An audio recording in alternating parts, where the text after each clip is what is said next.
Hello, everybody, and welcome to Adventures in History. Hope that you're doing well. Hope that everything is just progressing smoothly and wonderfully and nicely in your world. And you know what I do. I come on chat and I say basically the same things like every single week. So you all know what I'm going to say. You just say it nicely to yourselves, right? What's up, Matt? Good to see you. Yeah, here we are. It's a day. It's Fat Tuesday, right? So everybody is supposed to be out celebrating and cavorting, and I suspect that attendance tomorrow will be pretty rough. There's lots of revelry tonight, if we'll say it that way, right? My area is fairly active when it comes to doing Mardi Gras stuff. It's not necessarily the most active in my region. If you get a little bit further south from me, especially get along the Gulf Coast, you run into a lot more stuff. But of course, there are a lot more Catholic people left over from French and Spanish colonialization. So here we just have pancakes. Well, you know, pancakes are nice. I don't know the last time I actually had pancakes. I think it may have been at a restaurant. My in-laws and my aunt and uncle-in-law and my wife and I all went out to a local diner. And I think they all got lunch food, and I think I got pancakes. But that's been back probably December. So it's been a little while since I've had pancakes. What's up, Viper? Good to see you, man. Kyle, how's it going? Yeah, it's pretty funny, or at least I think it's funny. I thought about putting a dash right between sax and on, so you get the syllable break. That kind of goes with the title of the song, but I think everybody gets it. Oh yes. Oh yes. So, yeah. It is what it is. I actually had the day off of work, and I spent it being rather lazy. I worked on a model kit. I watched some television. I did go for a walk. My wife and I took the dog out and went for a walk. That was very nice. It was a good day. I mean, it's a very slow day, and I appreciate that because I have not been sleeping very well for the last 2 nights. So it was nice to sort of just be a little bit smooth today. But you know, back to work tomorrow. So I've never understood why they give us Fat Tuesday off, but then you've got to go back to work on Ash Wednesday when a lot of people are going to be absent tomorrow. A lot of people are going to be out because they're going to be working off the festivities that they get into tonight. I guess I should have suggested the history of Mardi Gras. I think that one's fairly... I mean, I could probably do that. It'd be fairly easy to do, but it's such a big thing that I don't know what else I could... I don't know what else I could really add to the conversation, you know. So, are you also not sleeping well, Kyle? Kyle and I share a brain, by the way, so if he's not sleeping, it makes sense that I'm not sleeping very well. I didn't realize the stream would fall on Fat Tuesday. Yeah, that's okay. That's okay. We'll talk about some Catholic stuff a little bit towards the end of the stream tonight. So, we are being visited by the puppy. Hello, pupper. What are you doing? You want to come over here? You want to see the puppy? Hey, come over here. Come over here. Come on the other side.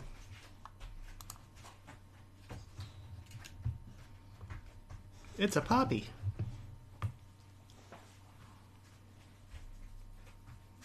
I don't know why that's glitching so much, but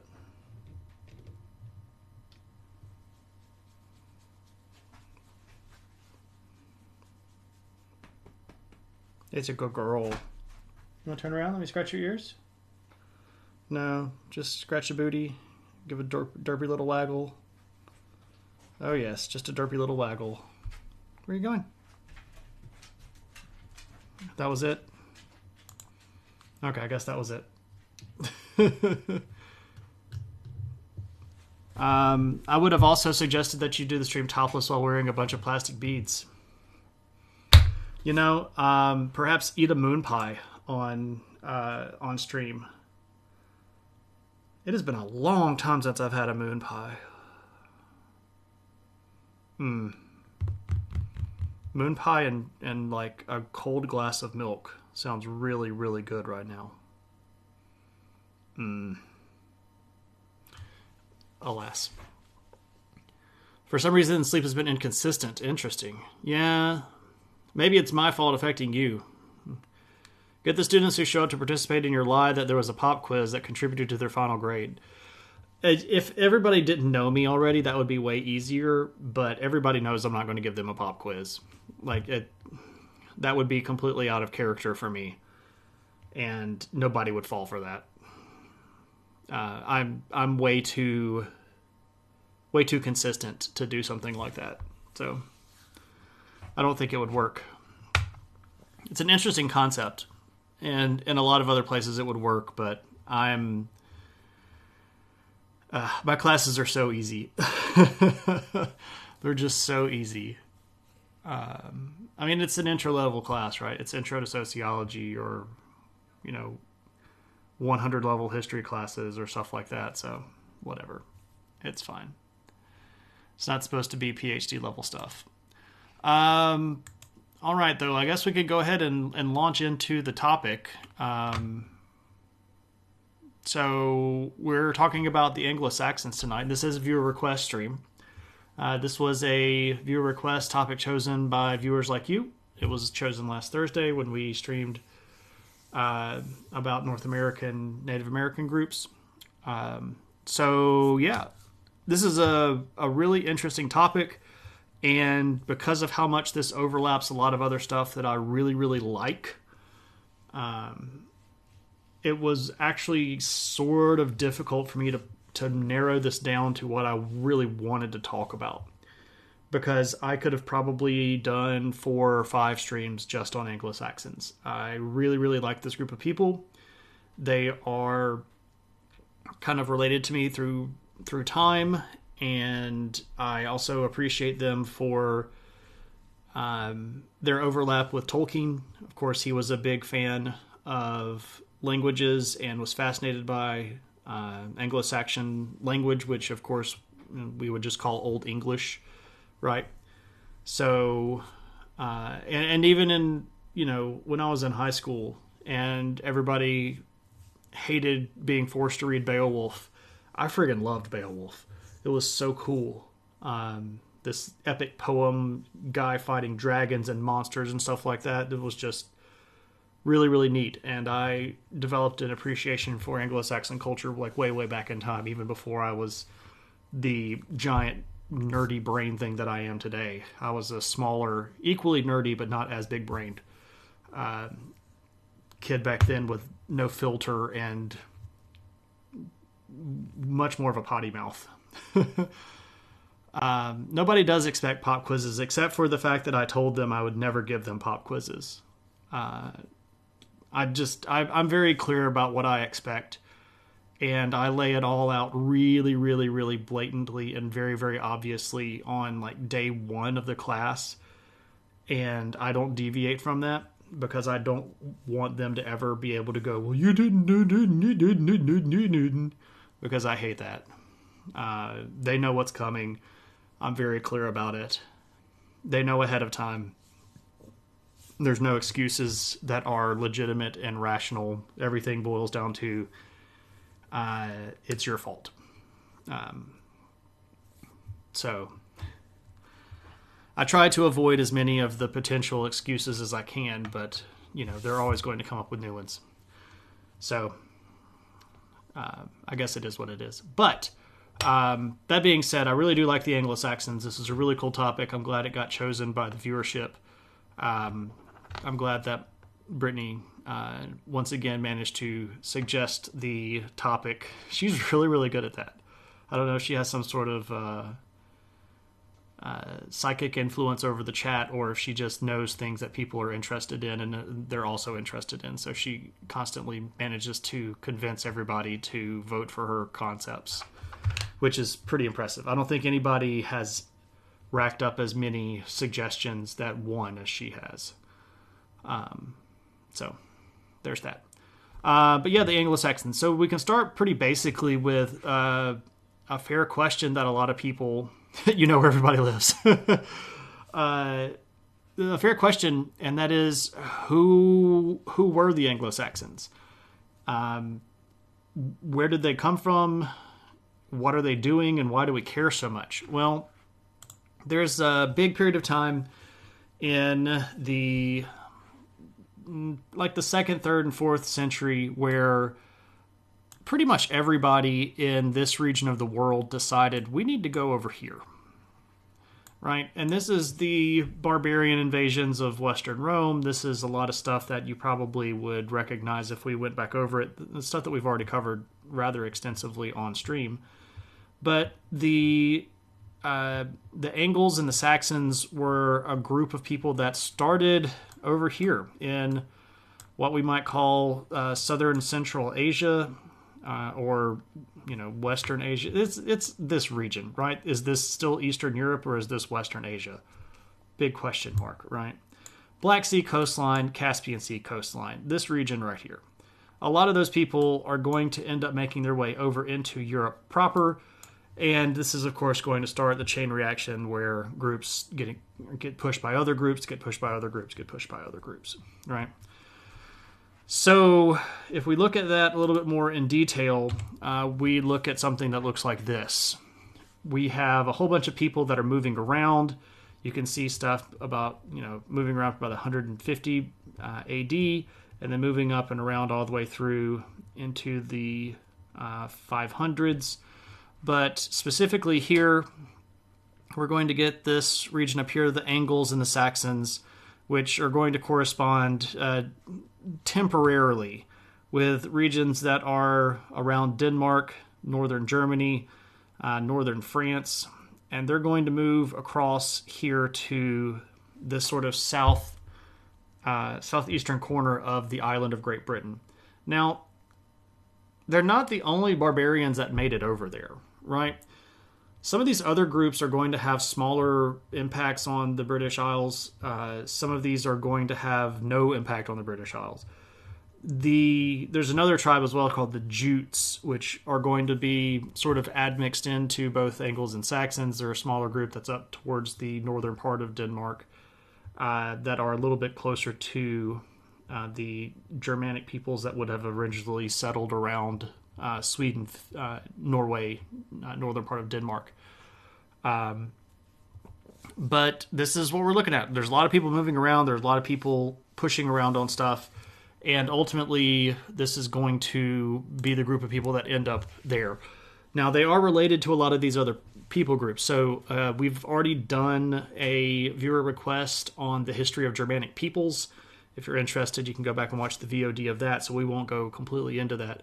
But there were a lot of Germanic peoples, right? There are Vandals and Frisians and Goths, and there are just tons and tons and tons of different groups that are all going to be roughly Germanic, that have similar linguistic and cultural roots as the Angles and Saxons, and they're all going to sort of come from that same Eastern European, Western Asian, Pontic steppe region, right? They're not going to be as monolithic as cultures are today, right? A lot of people sort of look back in time and they see these barbarian tribes and they see Angles or they see Saxons and they go, oh, everybody must, that qualifies as an Angle or a Saxon must be exactly the same sort of person that has exactly the same physical culture, spoke exactly the same language, lived exactly the same way. And that's really not the case. A lot of these Germanic peoples were kind of a hodgepodge because of all of the different idea groups and cultural groups that are moving around roughly at the same time through roughly the same area. You end up with a lot of kind of multi-ethnic people that are living more or less the same sort of way, that are more or less following the same warlords. But this is the same thing that happens later on when we talk about the Huns. Everybody thinks that the Huns were just this one big group, and everybody that fought in the Hunnic army must have been a Hun, but that's not the case. There were, half a dozen other barbarian tribes that had sort of rolled into the Hun concept, going all the way back to Central Asia, places that today would be, countries that end with Stan, right? So a lot of these concepts that we call Anglo and Saxon are not monolithic static concepts. They are a little bit more fluid than we'd like to be familiar with, and they're a little bit more porous than we would like for them to be. But that's actually okay, because that just makes more sense historically speaking. If you are moving through the same region as a lot of other people, the chances of you picking up a loan word from their language, or picking up a cool thing that they do with food, or picking up a neat little thing that they do with their dress, or finding somebody from their culture that you fall in love with and get married to, right? That's obviously something that people would do. And it's really important for us as historians to understand that people are still people, and they don't always fit nicely into these little cookie cutter concept boxes that we like to put them in, historically speaking. But that's fine, right? They're people. They don't have to be a monolithic culture, right? For Afterstream, posted some all-day Anglo-Saxons. Interesting. You find yourself to be very obtuse, frankly. Single, I'm an angle. I get the joke, but I don't actually... Oh, since. Okay. I was going to say, there's something there, and I get where you're headed. I just don't follow all the way through. Also, hey, KP, what's up? Autocorrect. You all don't get to hang out in mod chat with KP and Mac in a lab coat and myself. So you don't see how much KP's autocorrect hates his guts. Oh, you're at your keyboard. Okay, well, I was going to give you the benefit of the doubt of watching it on your phone. But I appreciate you owning it. His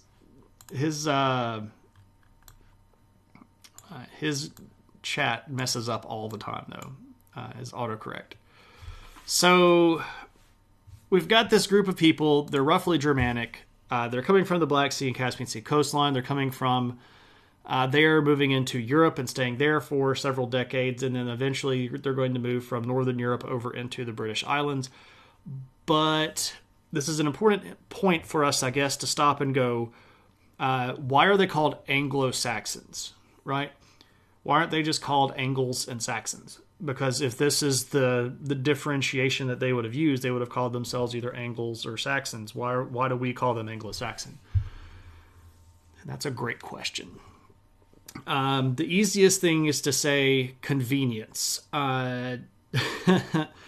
They didn't really call themselves that until about 5 or 6 centuries after they showed up in Britain. And it's mostly because other people were calling them different things, so they just sort of mushed it together. But why this different name? Well, they show up on the radar in the late 400s and the late 400s, early 500s. And they get called a lot of different things. So the official church documentation that we see from the Roman Catholic Church that would have been published around by the Pope or by some bishops or stuff like that, typically refer to them as Angli, A-N-G-L-I, Angli, right? This people group called the Angli. Now, the local Bretons, who were the people that lived in that region of the British Isles prior to the invasion from the mainland, refer to them as Saxons. So we've got some people calling them Angli and some people calling them Saxons, but the Roman Empire is still around. Which one do they use? Well, both, but not reliably one way or the other, and usually not both at the same time. So sometimes you'll see a Roman document that refers to Angli, and sometimes you'll see a document that refers to Saxons, and even some authors refer to them interchangeably that way. And it's pretty evident that the group is close enough in cultural tie that they look similar, they maybe talk similar or act similar, but where's the actual division between them? And it's really, really, really hard to say. This is another one of those examples where it's nice to think that we have these really hard and fast delineations of people groups in the ancient world. But in reality, we don't always. A lot of times it just sort of ends up being kind of neat to think that they might be that way, but they're really not. If we fast forward a little bit from the 500s to the late 600s and the early 700s, by that point, people are beginning to use Anglo-Saxon as a way to differentiate the Saxons in the islands of England from Saxons that were in the continental regions of Europe. So it becomes like Saxons by default, but what kind of Saxons? Oh, the ones in England, so the Anglo-Saxons. But they're still not using that themselves. They're referring to themselves typically by that point by their kingdom names. So they're either they're Mercians or they're Northumbrians. They're not really calling themselves Anglo-Saxons. It's not really until we get kind of a unified kingdom of England, if you will, in the 900s before we start seeing people in the region refer to themselves as the Anglo-Saxons. You see things that are put out by the central government that say, like, you know, I am Alfred, king of the Anglo-Saxons, sort of claiming kingship over all of them and things like that. So it's a weird name. I blame us always referencing ancient Greek and Latin and other languages. It can't figure out exactly what it's... Oh, yeah, okay, so in your... Yeah. What's up, Uncle Bill? Good to see you. So it's a tricky name. And if you went back to, I don't know, 550 and grabbed a random Anglo-Saxon off the street and said, hey, how do you classify yourselves? That person would probably not say, oh, I'm an Anglo-Saxon. That person would probably say, oh, I'm a Mercian. Or, oh, I'm an Anglian. I'm from East Anglia, right? Or, you know, whichever kingdom that they came from by that time. So this is, again, also sort of a thing where we like having terms for things. We like crafting an identity so that when we refer to this group of people, everybody knows to whom we're referring. But it doesn't always work that way nicely in history. If an Anglophone speaks the language of the Angles, what do we call someone who speaks the language of the Saxons? British. Because there's not really a differentiation between the language of the Angles and the Saxons. And see, this is a problem that we run into in modern world, because our modern languages have lost even the historical bases that they were originally built on, and now we just use stuff sort of randomly. English is such a stupid language that we apply whatever we want to, however we want to, with no concept of how things are used historically or contextually, and we just sort of roll with it because it sounds good or it's easier to say, or some really popular historian publishes something and everybody's like, oh, this person knows what they're talking about, so we're going to lift their terminology or their verbiage and we're going to use it for ourselves, right? English is the whose line is it anyway of languages. That's fair, where the language is made up and the origins don't matter, right? Or I should say the pronunciation is made up and the origins don't matter. Again, English isn't a single language. It's 4 languages in a lab coat trying to convince somebody that's old enough to buy beer. So we have a lot of problems when it comes to nomenclature for Anglo-Saxons. Now, eventually, we do have a more unified people group when they have a state and they have central government that starts sort of enforcing a lot of this stuff. across the board, and we'll get to that a little bit later on. But it's fair to point out that, again, the 5, 6, 700s, when a lot of people think about, oh, this is what the Anglo-Saxons were, they would not have thought about themselves that way, almost certainly. So we think of the Anglo-Saxon medieval people that are doing their thing. They probably didn't, right? And today we have even titles like WASP, right? White Anglo-Saxon Protestant. A lot of those people would not qualify for Anglo-Saxon. It's just easier to say it that way. And the original Anglo-Saxons weren't Protestant anyway. They were Catholic. So, like, our terminology is just stupid. I would say that we have more irregular steps than German does. They have more tenses than we do.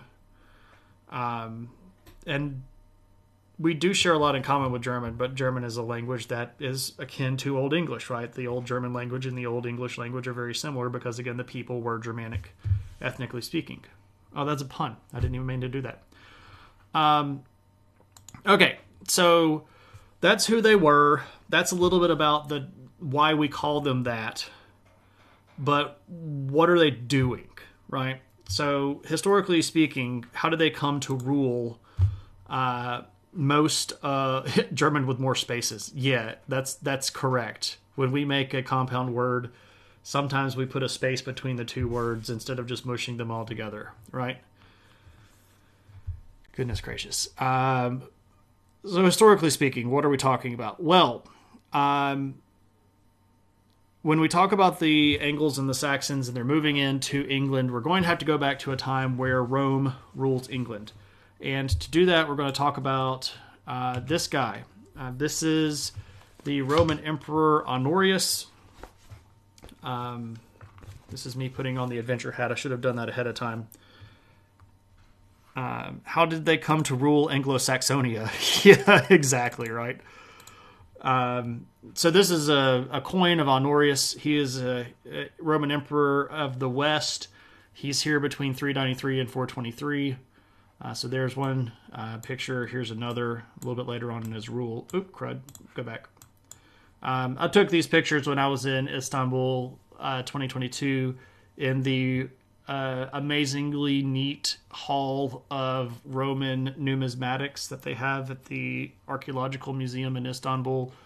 My friend that was with me really did not understand how much this mattered to me. But anyway, this is the Emperor Honorius. And here's me wearing the adventure hat because I took those pictures. For those of you that are not familiar, this is the adventure hat. I wear it when I show pictures that I took or places that I've been to. But that will be its only appearance tonight, so unless somebody summons it.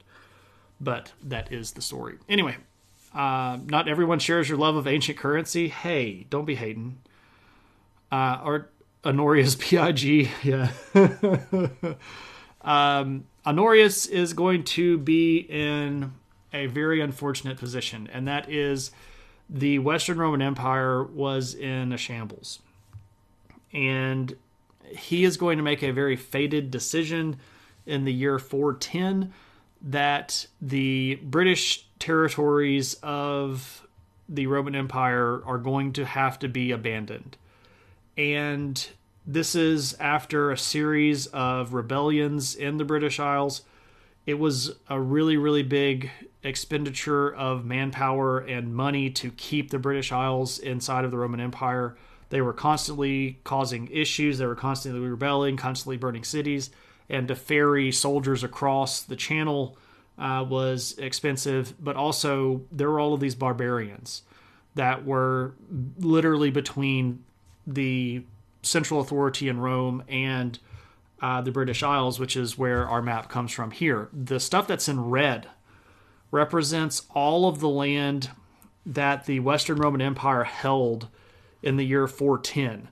And as you can see, that is a fraction of the Western Roman Empire. Now, they do manage to go on and recover quite a bit of that in the 420s, but they will never claim Britain after 410. They were brought in to protect the Romanized people after the Romans abandoned Britannia as mercenaries. Well, welcome, Christius. That is partially accurate, and it deals around this particular word that we've talked about before, called federati. No, don't ever apologize. You're on the mark. It's just a little bit of a quibbly sort of thing.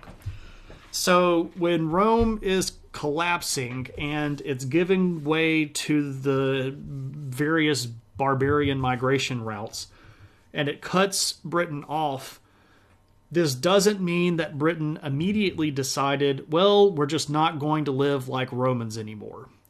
That's actually a fairly common misnomer, that they got cut off from Rome, so they immediately de-Romanized.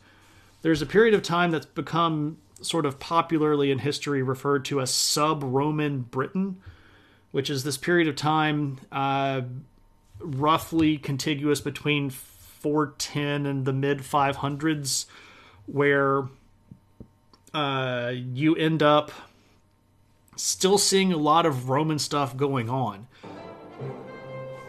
Dun dun dun. Dun dun dun dun dun. Chris TS, thank you so much for the follow, and welcome to the adventure. Just to let you know, you'd never have to apologize for anything in here unless you are directly and purposefully rude to somebody. It's totally cool to ask questions. It's always okay to bring out tangents and go down rabbit holes. We're just hanging out and having a good time. This isn't a lecture. This is just me being a giant nerd talking to people that are interested in listening to me talk about giant nerd stuff, right? I don't like to even call them lectures. I like to refer to them as directed conversations, which is a fancy way of saying I talk a lot, but other people talk too.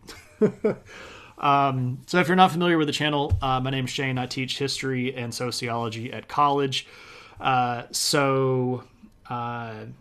Yeah, this is sort of like my day job, but also I love streaming stuff because I find that the people that are in this room want to be in this room, and that makes a huge difference, right? So let me catch up with chat because I'm a bit behind. What up, Zippy Pippies? Welcome in. Pretty much summed up the same way, pretty much. Welcome to the coolest history class ever. Oh, Uncle Bill, you touched my heart. Thank you very much. Welcome to the place to steal knowledge. You can't really steal it if I'm giving it away, right? If I'm just sort of like, and shoveling it out in your general direction, right? It's not stealing. Not saying hi first. Oh, no. You're good. You're good. Welcome in. You don't ever have to say hi. You can come screaming in with a question, or you can make a pun. We really enjoy puns around here.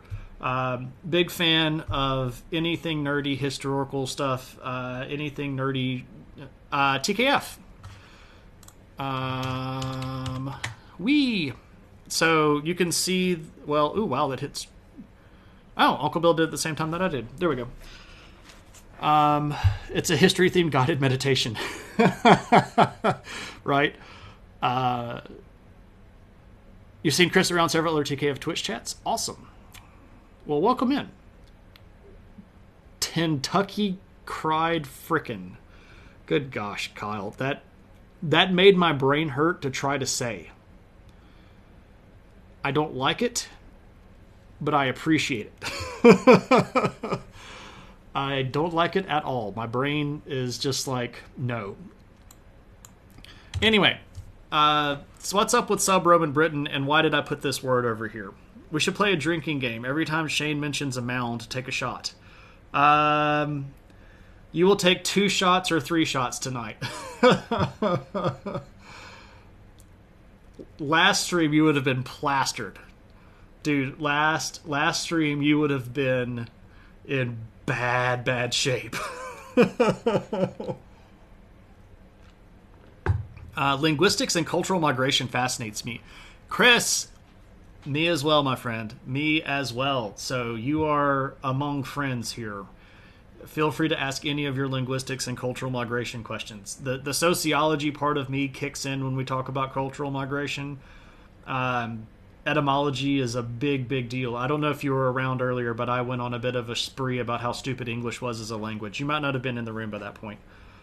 It was sort of like what I do right off the top of the bat. Anytime I talk about English, it's just such a dumb language. Anyway, I love all that stuff too.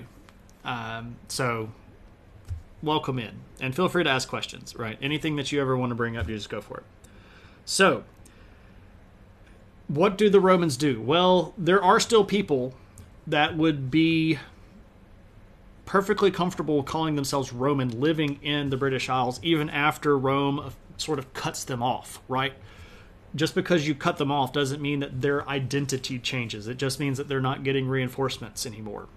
So there are still buildings being constructed. There are still, Christian church practices going on. There are still people writing official documents in Latin. There are even still governmental structures that look very akin to the Roman provincial system that are still functioning inside of England. And when the Angles and the Saxons and the Jutes start showing up, what ends up happening is that the existing Roman structure already had a plan to deal with migrating groups of barbarians, and it was the federati system, which is the word that I just typed out there. This is where we get the word confederate from, or federate, federated. Basically, the federati were friendly barbarians, and you basically co-opt their fighting force to help you out. And based on some of the documentation that we have, especially from the early and mid 500s, it does appear that the remaining Roman sort of substrate that was running a lot of the regions of England found these new barbarians to be potential friends and potential federati because of other groups like the Scoti and the Picts that were causing so much problems in different parts of the islands. So for a little while, it does seem like there was a little bit of peace between the existing Romans and Bretons and the newly arrived Angles and Saxons. But the same sort of thing probably happened in England that it happened in the continental part of not the United States, continental United States, sort of stuck in my head. The continental part of Europe, where the Roman structure became sort of reliant on these particular individuals to be military power, and then it didn't take very much for the Romans to become subservient to that military power, right? When you become reliant on it and the people that you rely on recognize it, the power dynamic shifts towards the people that you can't live without, right?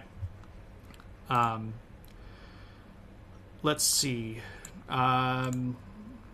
Should have saw his Tolkien stuff. That was great. Zippy, remember that all of the Tolkien stuff that I've ever done is still around, and it is on my my Twitch page. You can go to video section, and you can search all of my VODs. So I highlight and keep all of my VODs unless I just completely bonehead forget about them. I've missed some episodes of Adventures in History or viewer request stuff. I've got all of the Tolkien stuff, though, and you can still go watch it. There's a whole collection under videos. You can pick by collection, and there's a collection that I made that's just History of Middle-earth and Tolkien stuff. And if you want, you can message me on Discord, and I can send you direct links. I know that navigating Twitch videos is a bit much. This might be a good time to reference. I know that some people have been asking for this, but I've been exporting videos from from Twitch to YouTube, and it's a slow process because I'm not a trusted YouTube user, so I can only upload a certain number per day. But hopefully within a couple of months, I will have all of the extant VOD material from Twitch onto YouTube. And when that happens, I'll share some links to collections and things like that I make. So I know that a lot of people were asking about that. I try to do what people ask if it's not a gigantic burden. So it's one of your common statements every time I type in a homophone, but yeah, exactly.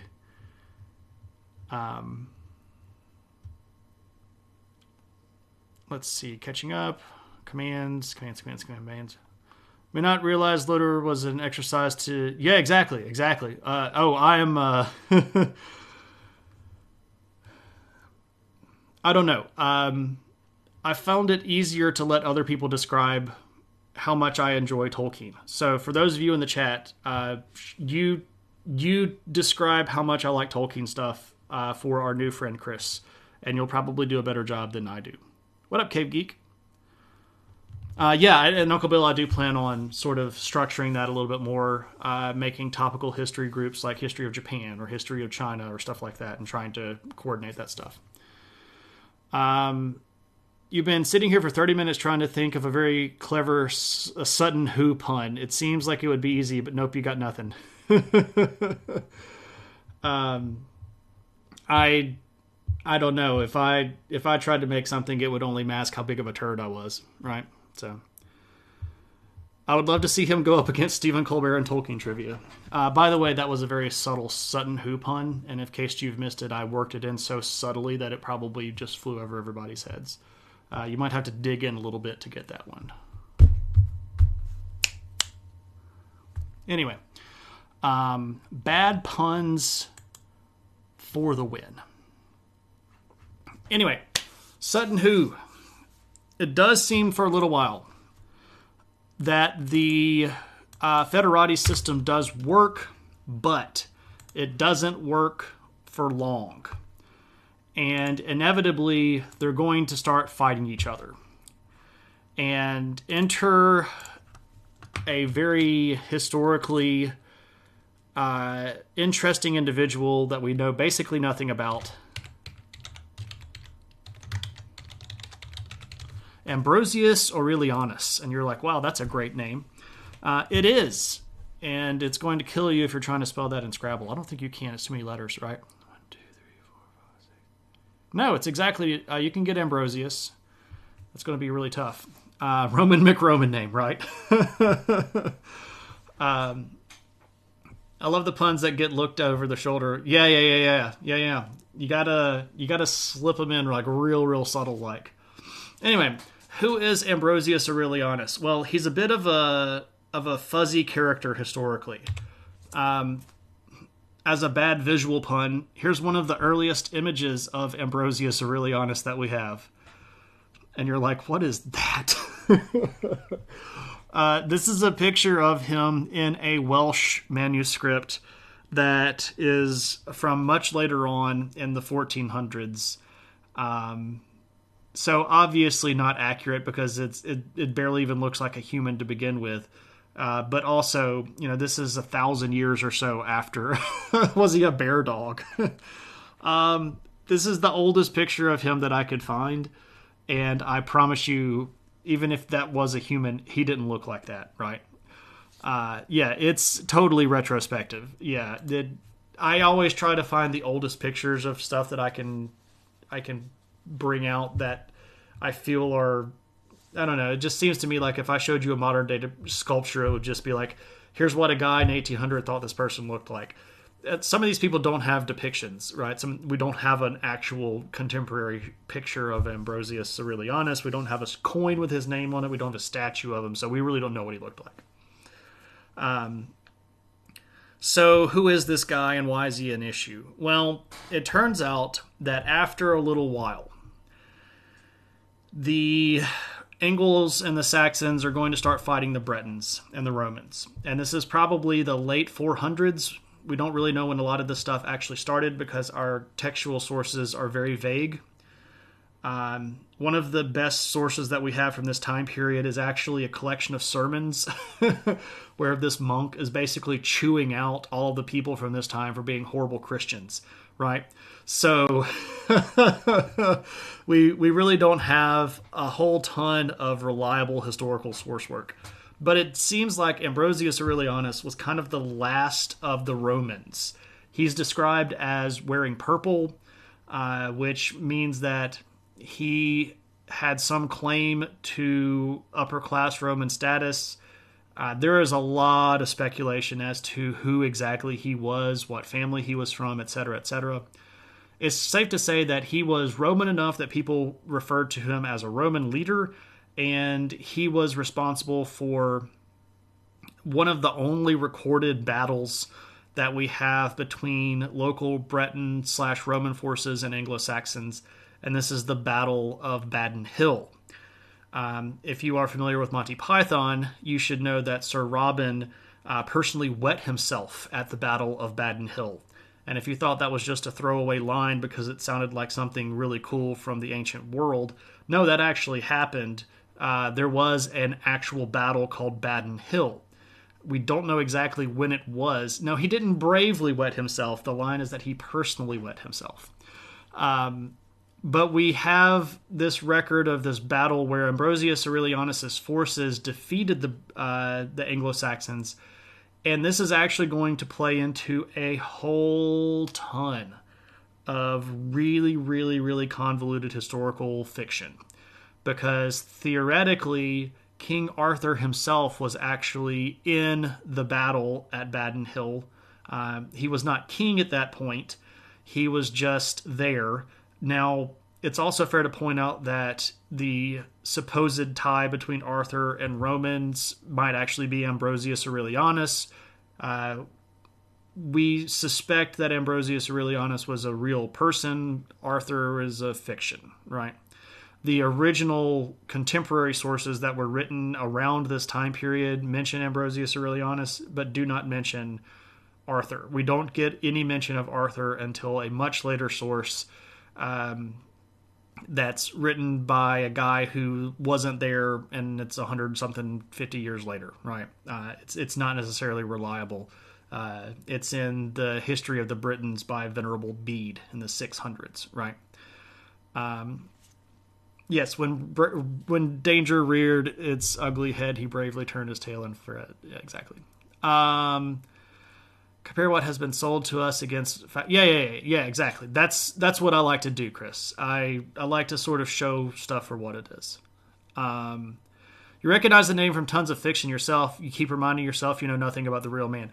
Well, see, that's the thing. We don't really know very much about Ambrosius either. We have a reference to him in a couple of different historical sources that are from the early 500s, and that's really it. We don't have any statuary. We don't have any inscription evidence. We don't have any coins. We don't have any sort of anything, really, except for a couple of people that talk about how the Roman forces were rallied by this guy, and then they went and fought the Angles and Saxons and beat them, and apparently stopped the conquest of the region for at least a little while. Whether or not that's going to stop everything is obviously wrong, because the Angles and the Saxons are going to end up conquering a big chunk of the southwestern part of the island. And if we look just a little bit further in time, a few decades later, we're looking at stuff like this, right? So you can see the names in black and green being people that were on the island prior to the Angles and Saxons showing up. And then you can see Angles and Saxons. Angles are in red, Saxons are in brown, and Jutes a little bit there in the sort of fuchsia color. But you can see that the eastern coastline and a large portion of central and southern Great Britain had been taken over by the year 540. Now, this is based on a historical text that is a little bit later from this, so it's fair to point out that it's really, really difficult for us to exactly draw boundaries. This is why you don't see lines on this map. You just sort of see words, right? This is somewhat based on archaic location, so we look at later kingdoms where we know there were boundaries and then sort of work backwards from that. For example, the region right here, East Anglia. We know that this became the kingdom of East Anglia. So when we talk about, like, there are regions that become the Hyde of East Anglia or the Hydes of East Anglia, we know sort of where that was, right? And Mercia is sort of a central kingdom here, etc., right? That was something used in the Bard's Tale 3, Thief of Fate. One of the Bard's spells was Sir Robin's tune, allow the party to retreat from battle. That's great. That's great. I've never played that before. The ocean was wide, but we swam it. Yeah, or got on a boat. You know, most likely boats. But swimming, it's a fun distraction. Anyway, so by the early 500s or so, we have this giant group of Angles and Saxons, and they've taken over most of the island, and what are they going to do with it? Well, this is where we start partitioning out territory, because it turns out that not every single one of these groups is super friendly with the other. And again, this gets back to this idea that I talked about sort of off the top of the discussion, that just because they're referred to as Angles or Saxons or Jutes does not necessarily mean that they're all the same group. You could be, and we know this, right? There are people today part of the same country that hate each other's guts. Look at pretty much any modern country. There are people that are Americans, but you would say, hey, you're an American, and they would say yes. And like, oh, you must be just like every other American. They would be like, no. Same concept, right? You could be a Saxon, but you're not like every other Saxon. You don't have the same history, family ties. You don't have the same even dialect sometimes. You don't have necessarily the same exact physical culture. There are going to be divisions, and it does appear that there's quite a bit of infighting. Most notably, if you fast forward to about the year 700 or so, a lot of those smaller kingdoms had been gobbled up by larger ones, right? We get to the period of time where we're not supposed to say, we're not supposed to say septarchy or heptarchy, but we still do, historically speaking. But we've talked about that on Mainline Stream before, so we don't have to necessarily go back over that. But you start seeing these kingdoms being drawn up, and this actually causes a lot of consternation. First off, the local people, the Bretons and the remaining people that were Roman, don't like this very much, because when this new group is coming in and they show up in power and they start drawing their own lines, they're not drawing the lines the same way, right? Most notably, there were existing ecclesiastical dioceses, right? So the Catholic Church had already drawn up diocese lines. And if you were part of this region, you answered to this priest or this bishop or this archbishop. And here come all these Angles and Saxons, and they're not Christian at all, and they really don't care where your church diocese lines are. So when they start drawing their country boundaries, they don't give a crap about your religious boundaries. But that meant a lot to the local people. The local Christians were really, really upset about a lot of this stuff, specifically when it came to things like pilgrimage, right? If I want to pack up and go to the local shrine to Saint so-and-so, I can't do that anymore because there's a territorial boundary that the Angles and the Anglo-Saxons have put into place, and I can't cross from this kingdom to that kingdom with free motion anymore. So this causes a lot of disturbance to the local people, and that keeps the friction at a pretty high level, right? Is that a lighter with the Triforce on it? That's fascinating. Yeah, no, sir, I don't like it. Also, the existing nobility had claims to land. They had territories that they were collecting taxes from, and the Angles and Saxons don't really care about that very much.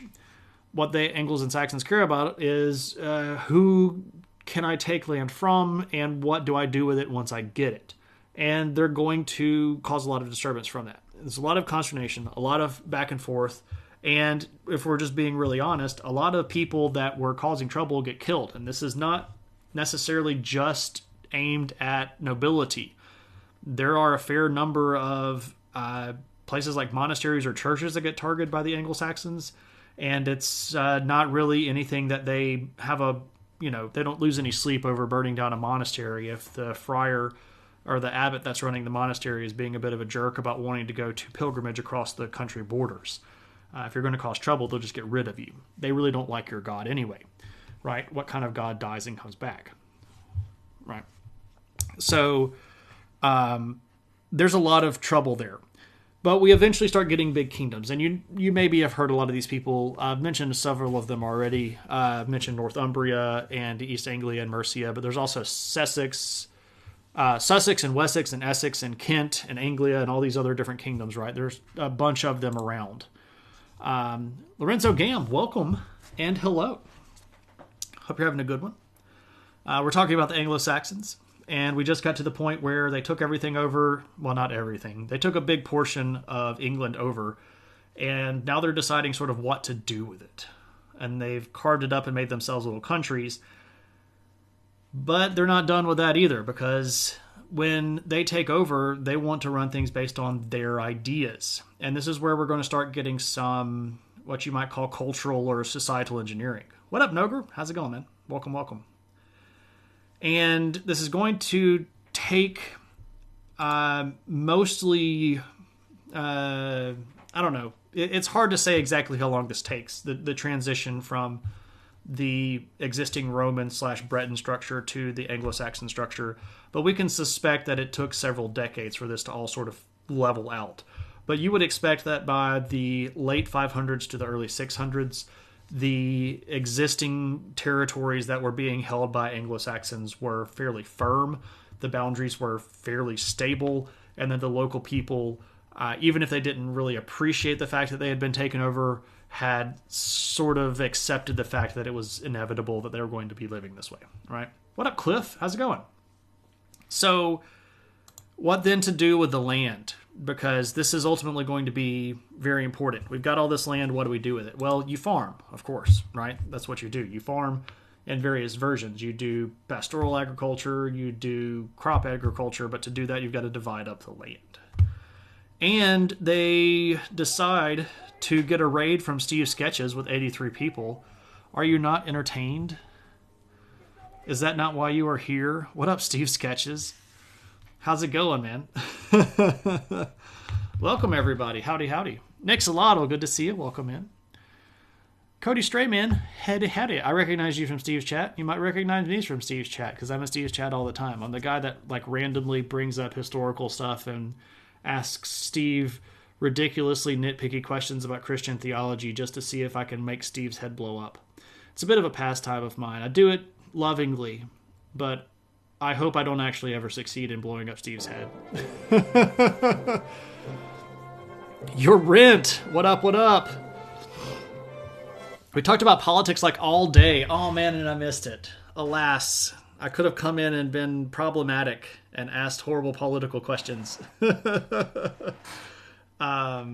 Alas. But welcome in, everybody, from Steve's stream. If you don't know who I am, hello. My name is Shane. I am a college teacher. I teach sociology and history and stuff like that at college.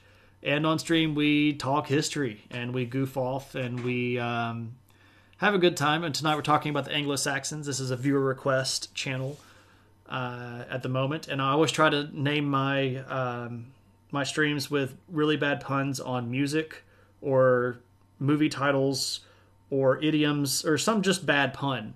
So tonight is I Spill Saxon Candy, which everybody remembers from the 90s, right? Or was that early 2000s? I actually can't remember. I think it was 90s. You sound very familiar to someone I see in the mirror every day. What up, Chris? I feel you, man. I feel you. I love that your rent. You love that. Your rent. What up? Yeah, what's up? Your rent. I feel it. And they came back around to the same topic from when I went to lurk when you came back. Nick Slottle just experienced it full streams. Let me give Steve the shout out. I doubt that there are people in my chat already that don't know who Steve Sketches is, but if you don't, you really should go give the guy a follow. He's a really, really smart guy, and he's also an incredibly talented artist that does really great art on stream. And you should go give him a follow and ask him about how much he loves No Man's Sky. Imagine how brutal a troll Shane could be if he wanted to. Uncle Bill, if only you could rewind to the early 2000s and see how much of an internet troll I used to be. I used my powers for evil. I was total dark side. I was. So yeah, I was a big jerk, and I enjoyed arguing. And I enjoyed arguing for the sake of arguing. I had a lot of pent-up anger and repressed emotion. I've worked through that a lot more recently, and I'm not as mad as I used to be. All right, Steve, thanks again for the raid, man. Hope you're doing well. Don't forget that you can call me, right? I'm just going to bug you about it until you do. Wonder if the Wayback Machine could capture any of that. Maybe. I don't know. A lot of it used to be on our message board, and I think our message board, we had a sort of communal PHP message board, and I think it got eaten by bots. And I think I did try to resurrect it in like 2010, and then it died almost immediately again. It's probably somewhere on a server somewhere, but I doubt that it's in Wayback. The arguing has become debating. I don't even really necessarily like debating. I'll put it to you this way. If I can have a good faith discussion with somebody and we disagree, I still really appreciate that. What has left me is the desire to purposefully make people feel stupid. I don't like doing that anymore.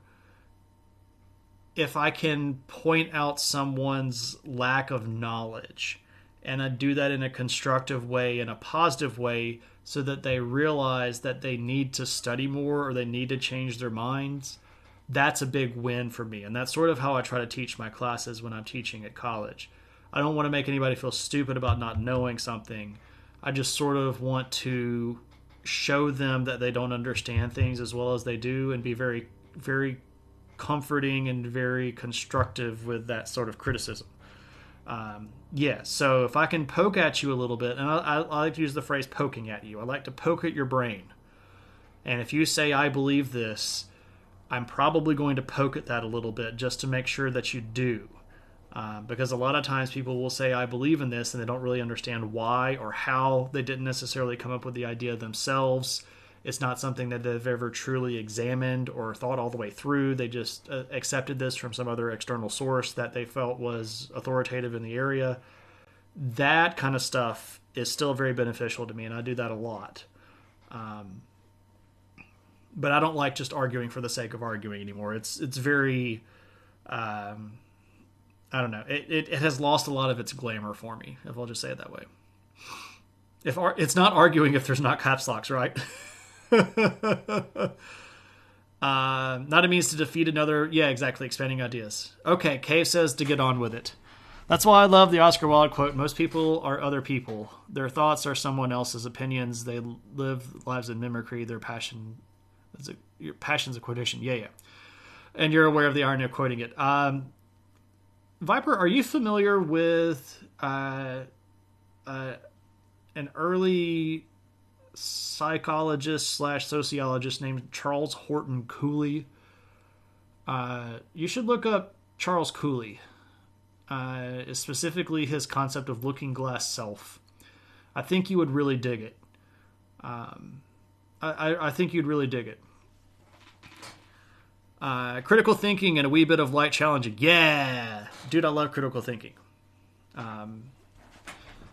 With that Oscar Wilde quote goes a lot with Cooley's life's work, and that was a nice little nexus point in my brain. But I've been asked to get on with it, so here's me getting on with it. What do we do with all this with all this land, rather? Well, we break it down into what's called a hide. You're like, what the devil is a hide? And that's actually a really great question because we don't really know. And we're getting another raid. Aristotle's coming in. Aristotle with a raid of 19. Let me switch back over here to my ugly face. Hey, everybody. Welcome. Hey, Aristotle. How's it going, man? I saw that you popped on like right at the same time as me. And I was like, I wonder if Eris is going to stream long enough for me to raid him, or if Eris is going to raid me. I suspected it would be one or the other. Bum, ba-dum, bum. Ben Lynn Art, thanks so much for the follow. Welcome to the adventure. If you don't know me, I'm Shane. I teach college stuff. I've got fancy pieces of paper. They costed a lot of money, but that doesn't necessarily mean I know anything. I mostly just sit on here and run my mouth about stuff that isn't really verifiable until you decide to go look it up for yourself. But for some reason, people end up believing in me, so I guess I'm either a really, really convincing liar or at least I sound authentic enough, right? So, Cho, what up? Barely get out. Okay, back to the subject. Yeah, and then here we go again. Sounds like fun. Hey, welcome in. We do try to have fun. And feel free to have as much fun as you feel comfortable with. Just don't be a jerk to other people, right? Lunar Trees. Bum ba dum bum. Lunar Trees, thank you so much for the follow and welcome to the adventure. Still prepping for on-campus interview Thursday. Heck yeah! We've got all appendages crossed, and I will sacrifice 2 doves in the temple for you and petition the deity directly for good favor. I really hope that you knock it out of the park, man. I know that you've been looking for a while. So, glances at other monitors with browsers linked to words and people mentioned. Exactly. Aristotle's great. If you don't follow Aristotle already, Aristotle's got fancy pieces of paper too. He's got a PhD in philosophy. He also teaches college. He talks a lot about historical views on philosophy. Specifically, he's really big on ancient Greek philosophy, hence Aristotle, right? He's a virtue ethicist, which is a pretty cool, interesting group of ancient philosophy. Our world crosses over a lot because he talks about a lot of ancient Greek stuff, and I'm super big on ancient Greek stuff, right? So there we go. Yeah, everybody go follow Aristotle if you're not already, because he's cool. And you'll see me hanging out there just about every time Eris is streaming. So anyway, tonight, everybody, for catching up, we're talking about the Anglo-Saxons. This is a viewer request stream. And historically speaking, we just got to the point where the Anglo-Saxons had conquered most of Britain, and they were trying to divide up the territory and try to figure out what they're going to do with it. And I had shown this map. This map is a map of tribal hidage, and you're like, what the freaking crap is tribal hidage? Well, a hide was a division of territory. And that's about as much as we know, because it gets used in a lot of different ways, and it's really hard to say exactly what a hide was. Now, there are theories. Some people say that it's a specific amount of acreage, or hectares if you're, anywhere other than somebody like, I don't know, Liberia and Bangladesh or United States. It's a measure of physical land. Now, that's probably how it got used at some point, but a hide could also be enough territory or enough farming land to support 10 families. This is another theory, right? But that means it's a variable size, because what if the land is just very, very fertile and it grows a lot of food? Is that going to be the same acreage as rocky territory that's maybe more northern and central here? Are we going to be able to have the same number of people fed by the same square, whatever? Or what if the families are big, right? So we don't know exactly how it is. Now, other people want to say that a hide was based on how much land it took to pay a certain amount of taxes, which is an interesting concept and, falls in line with a lot of regional breakdowns, right? Like if you know how much tax a certain area is supposed to pay, you're going to be able to guess within a measurable amount of tolerance about how much this particular area is going to produce if it's worked correctly. This is also how you get people in trouble, right? So there we go. But you can see here that there are a lot of hides, and you can see the big ones. South Saxons is Sussex, and West Saxons is Wessex, and East Saxons is Essex, and East Anglia and Mercia, right? Bum ba dum. Dun dun dun dun dun. Exodore Knox, thank you so much for that follow, and welcome to the adventure. Is your title in the Wasteland going to be Yankwalda? Probably not. Probably not. But Probably not. It's funny though, but probably not. Anyway, they start chunking up the land. They start doing stuff with it, and they're going to have these divisions that are called hides, and we know that they're going to be run by people that have social status. And this is where we're going to start the social engineering part of it, right? Because if we're going to be redistributing land based on our system, we're also going to be redistributing social privilege. Because just because you're a fancy rich noble person that was a Breton, or a fancy rich noble person that used to be Roman, doesn't mean that you're a fancy rich noble person under the new regime. So how do we determine that? Well, we start making all these new cool titles for stuff. And you pretty much had to be a person of status to get one of these. If I could type. The word is weregild. Weregild. So you had to have a certain amount of status to qualify for a weregild, and you had to have a weregild to be a person of any sort of social standing. And a weregild is basically how much your life was worth. And I know that seems kind of a horrible way of assuming things, but there were different wereguilds based on your social standing. And the more important you were in Anglo-Saxon territory, the higher your weregild was. There was sort of a standard one that changed over time, and it's hard to even estimate how much it was because of things like debasement of monetary value and whether or not this was paid in kind or in cash.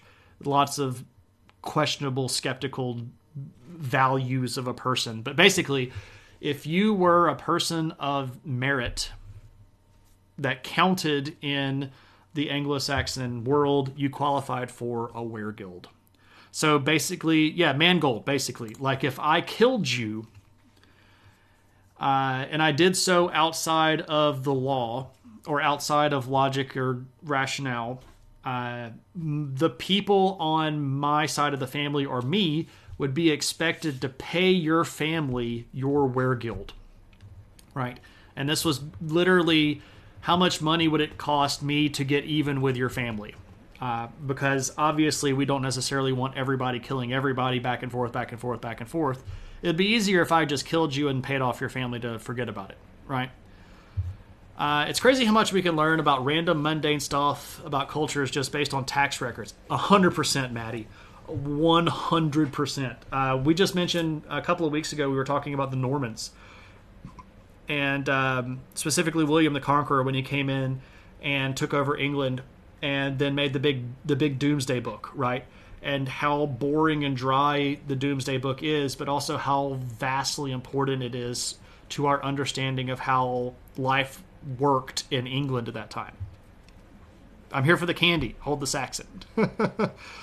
Tuna, what's up? You're lurking on your drive home. Interesting. Yes, we're making lycanthropes. We're weregild. It's vergild or weregild. It's not weregild, right? Yeah, ye old Domesday Book. Always follow the money. This is a good historical line as well. Not just something in modern world, but we can apply this in the ancient world as well. Turns out human beings are just sort of naturally greedy. But we have all these different terms, right? We have all these different titles. And at the top, we have Hlaford.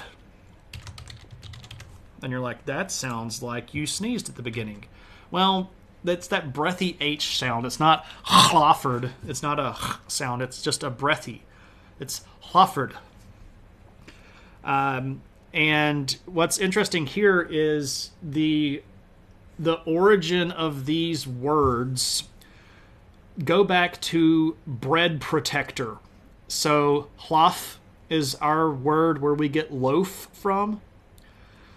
Yeah. So this is a protector of the bread. And you're like, that's a horrible title. This was the top title. This was the best title to have. This is where we get our word lord from.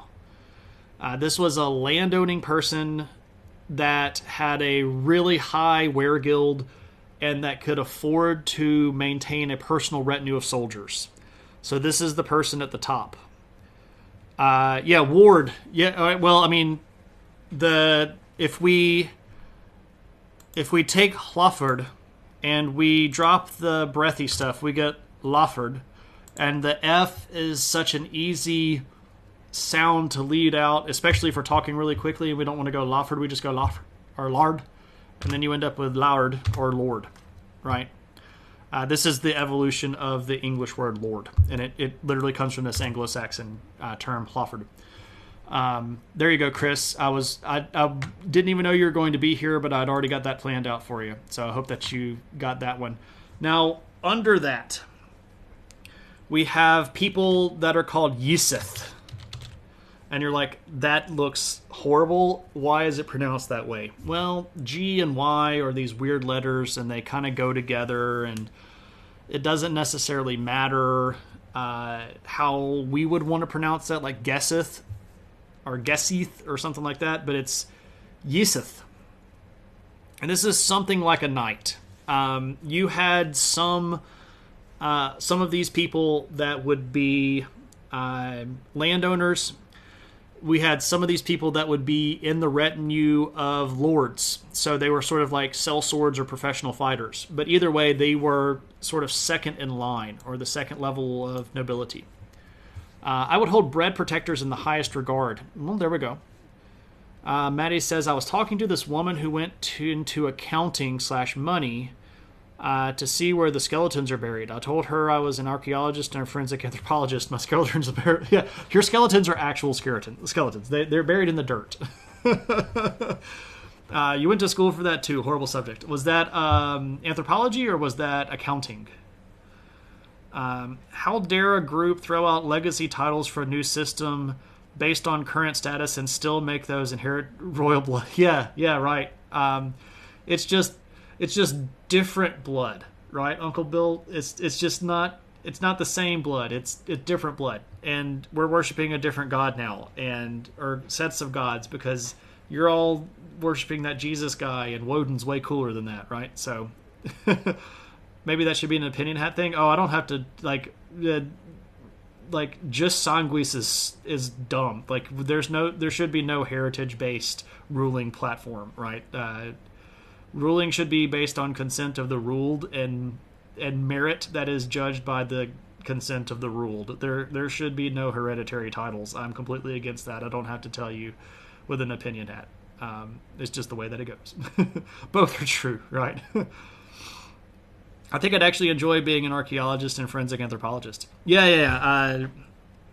There's not a lot of money in our archaeology. I wanted to be an archaeologist really, really, really bad. There's just no money in it.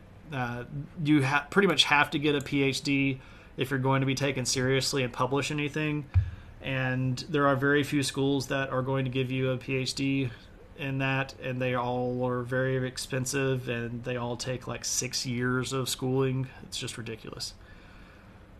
Must be their pantheon is still observed to this day, literally day. Yeah. Like Freya's day is Friday, and Thor's day is Thursday, and Woden's day is Wednesday, right?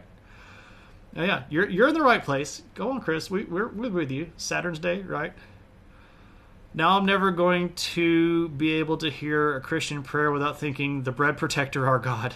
Well, I mean, he is the bread of life, right? So it all goes nicely together. Even then, you got to have money and be connected, for sure. It's all in there, right?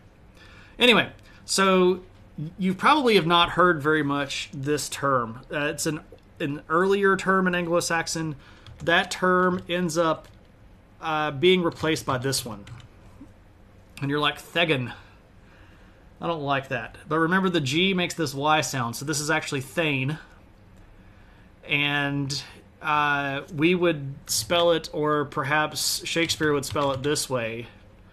And if you know anything about, that Scottish play, there are Thanes referenced of Caldor and places like that. Sounds like a dwarf name. Thegan? If it was Thegan, I'd give you a dwarf's name being Thegan. You killed Thanes in Skyrim. Yeah.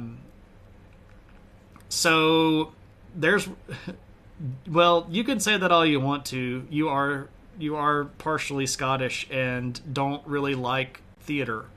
I got I don't know. I'm not superstitious. I'm just a little stitious, right? So these are your kind of middle manager people. Now, at the bottom of the chain, you have this word.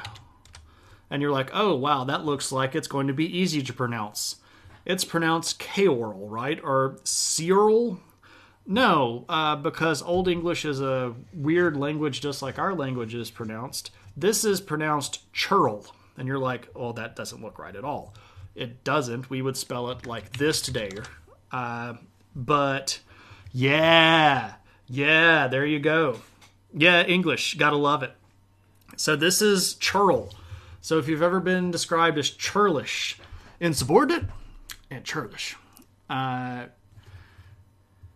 Churl, well, see, Ben Leinart, the term carol, which is Germanic, where you would go back to people like the name Karl or the name Carolingian, right? The ruling Frankish dynasty. Those come from the same words. And originally, churl was a title, right? You had a weregild. You were probably a landowner of some level. You probably had a livable life that you were using to make money for yourself. But what happens over time is that pressures in the social structure are going to squeeze out a lot of these lower level farmers, and it's going to make the middle classes like the Thanes or your Yesiths and your Lawfords going to get a lot of more power. And what ends up happening is that the word or the title churl ends up becoming synonymous with backwoods farmer guy, aka person who doesn't follow the rules. And there's a direct relationship with this and the Christianization of the Anglo-Saxons. There are so many of our words in the English language that are negative in nature, that are insulting, that come from the division between rural and populous locations. Cities are going to Christianize faster. The word pagan, right, comes from Latin paganus, which is just farmer. Our word heathen, right, that just comes from person who lives in the heath, which is out in the middle of nowhere, right? Churl, person who lives out in a small farm away from everybody else in the middle. But what happens here is that the central courts, and especially the leadership and the people that are the nobility, are going to Christianize, and the people that are in rural settings are going to hold on to polytheistic practices way more Latin, or way longer, right? So Paganus is like a person that lives out on a farm in the middle of nowhere, rural place, not like at direct translation of farmer. So the idea here is if you are way far away from the central court, you are churlish. You are like those churls who are still worshiping the old polytheistic gods like Woden and Tyr and Thor and Freya, right? And that's insulting at that point because the nobility and the leadership are all Christian by that point, right? So that's where a lot of this stuff comes from. Here are my lot of Karls and my yeah, you're a lot of Karls, and that's fine, right? Karl in different regions develops into different terms, right? It's just, I mean, there are Karls in Swedish and Norway, the Old Norse language. Karl is a name and a name of kings, right? It's just that the shift of culture happened differently, and Karl version in Old English became churl, and that became a sign of negativity. So just the way that it works. Everyone's like, whoa, these pronunciations are crazy. And you're sitting here like, as a native of the islands, and you're like, yeah, so weird, right? I'm not even going to try to get into Celtic pronunciations of names. I did see a really funny clip of, who was it? I think it was Patrick Stewart, Patrick Stewart talking about Irish name awareness, and maybe it was on Saturday Night Live or something like that. If you went to YouTube and put in Patrick Stewart Irish name awareness, there's a really funny clip of him reading Irish names.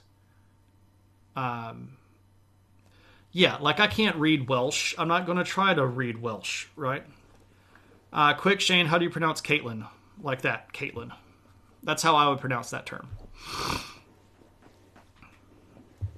Yeah, I know. Interesting, barely 1 minute interaction in a Brit show called Ghosts. The most ancient ghost stares at everyone. I didn't come in a boat, I walked. Nice. That's great. I appreciate that because the British Islands used to be attached to the mainland prior to, well, at several different points, but at the last glacial maximum back around like 14,000 or so BC, you could walk to England because it was just connected to the mainland. So that's pretty great. That's pretty great. Kathleen, right, remembers that I adopted a label as redneck nerd in a vain attempt to stave off that negative connotation. There you go, right. I know that one's Siobhan. I mean, I know some of these names, but I'm not like super good at them, right? I know how to say like Saoirse Ronan and stuff like that, but I'm not going to be like the most obvious pronouncer of every single Celtic name. All right, so we've got our land divided. We've got our new titles. What are we going to do with them? Well, we've got to establish nobility. How do we establish nobility? Take a shot. You build really cool burial things, right? This is the Taplow Barrow. This is an Anglo-Saxon burial that would have dated around this time period. You build a mound and you put someone in it and you put all kinds of cool stuff in it, and that's how you designate them being really, really cool. Now, I know that somebody mentioned Sutton Hoo. Yeah, that's a great example of it. The Sutton Hoo boat burial, very important archaeological discovery.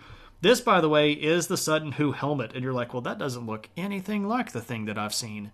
Yeah, there's a reason for that. Every one of those full depictions of this that you've seen have been recreations. This is actually all of it that's left.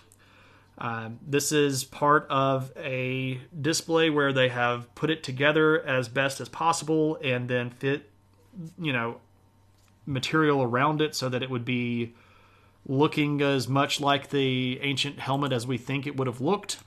But yeah, you go see the big fancy gold thing, that's a recreation, and we have no idea. We have no idea.